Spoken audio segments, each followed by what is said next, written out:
নমস্কার বন্ধুরা, welcome to সায়নিস kitchen. বোয়াল মাছের ঝাল তো তোমরা অনেকে অনেক রকম পদ্ধতিতে করেছো। একবার এই পদ্ধতিতে করে দেখো, খেতে হবে দুর্দান্ত সুন্দর। সবার প্রথমে এখানে আমি মাছটা নুন ও হলুদ দিয়ে ম্যারিনেট করে রেখেছি। এবার কড়াইতে সাদা তেল দিয়ে মাছগুলোকে ভেজে নেব। মাছটা কিন্তু এপিট ওপিট ভালো করে ভেজে নিয়েছি।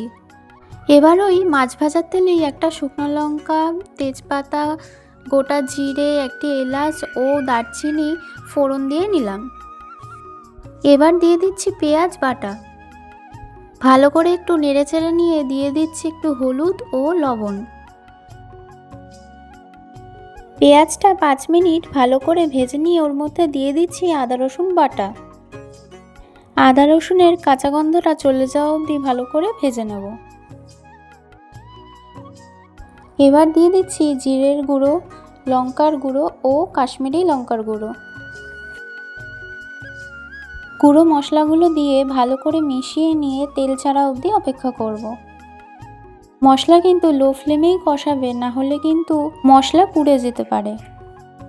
দেখো মশলা থেকে তেল ছেড়ে দিয়েছে। এবার দিয়ে দিচ্ছি কাঁচা লঙ্কা চেরা।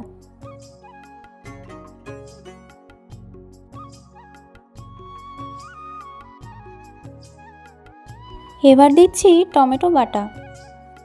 টমেটো বাটা দিয়ে কাঁচা গন্ধটা যাওয়া অবধি ভালো মতন রান্না করে নিতে হবে।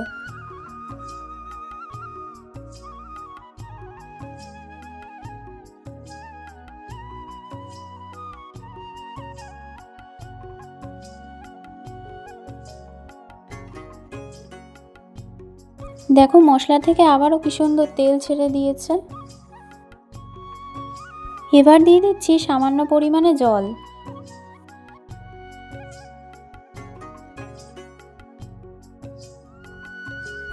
জল দিয়ে লবণটা একটু চেক করে নেবে। আমার এখানে লবণ প্রয়োজন ছিল, তাই আমি এখানে লবণ অ্যাড করলাম।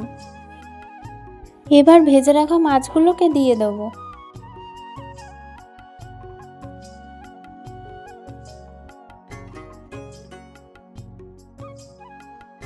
এবার 8 থেকে 10 মিনিট ভালো করে ফুটিয়ে নেব।